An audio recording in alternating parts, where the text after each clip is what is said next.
আসসালামু আলাইকুম দর্শকবৃন্দ, কেমন আছেন? আশা করি ভালো আছেন। আজকের এই ভিডিওর মাধ্যমে আমি আপনাদের সাথে আলোচনা করব কিভাবে আপনার ফেসবুক অ্যাকাউন্টটিকে ফেসবুক পেজের মতো করবেন। ভিডিওটি শুরু করার আগে একটি অনুরোধ, যদি আপনি আমার চ্যানেলে নতুন হয়ে থাকেন তাহলে অবশ্যই আমার চ্যানেলটি সাবস্ক্রাইব করে দেবেন এরকম টেকনিক্যাল ভিডিও সবার আগে পেতে।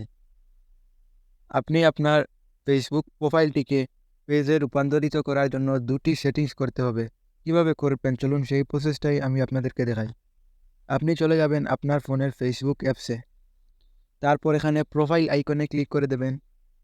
তারপর এখানে রিলাইন মেনুতে ক্লিক করে দেবেন। এখান থেকে আপনার ফেসবুক অ্যাকাউন্টের প্রফেশনাল মুডটি অন করে নেবেন। তারপর এখান থেকে টার্ন অন প্রফেশনাল মুড এটাতে ক্লিক করে দেবেন। তারপর টার্ন অনে ক্লিক করে দেবেন।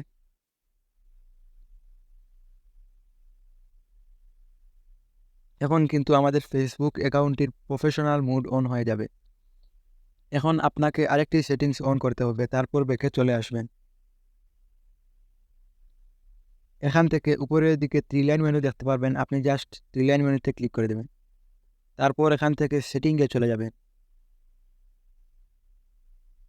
তারপর নিচের দিকে আসবেন। নিচের দিকে আসা হয়ে গেলে এখানে হু people find and contact your এটাতে ক্লিক করে দেবেন। এখানে এভরিওয়ান দেওয়া আছে, আপনি জাস্ট এটাকে ফ্রেন্ডস অফ ফ্রেন্ডস করে নেবেন।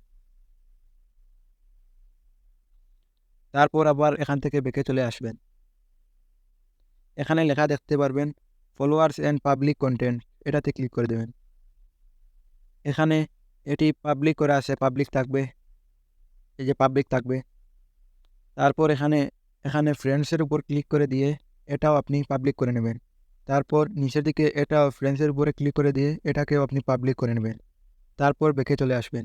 এখন কিন্তু আমাদের ফেসবুক প্রোফাইলটির ফলো বাটন এড হয়ে যাবে। এখন কিন্তু আপনারা ৫,০০০-এর বেশি ফ্রেন্ড বানাতে পারবেন।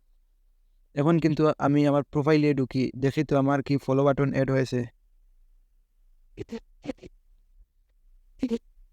এই যে দেখতে পারতেছেন আমার কিন্তু ফলো বাটন এড হয়েছে। এখন কিন্তু আপনার ফেসবুক আইডির অটোমেটিক ফলোয়ার বাড়তে থাকবে। তারপর আপনার ফেসবুক অ্যাকাউন্টটি পেজের মতো হয়ে যাবে। এই ছিল আজকের ভিডিও। যদি ভিডিওটি দেখে আপনার উপকার হয়ে থাকে তাহলে অবশ্যই ভিডিওতে একটি লাইক করে চ্যানেলটি সাবস্ক্রাইব করে দেবেন। আজ এই পর্যন্তই। সবাই ভালো থাকবেন, সুস্থ থাকবেন। আসসালামু আলাইকুম।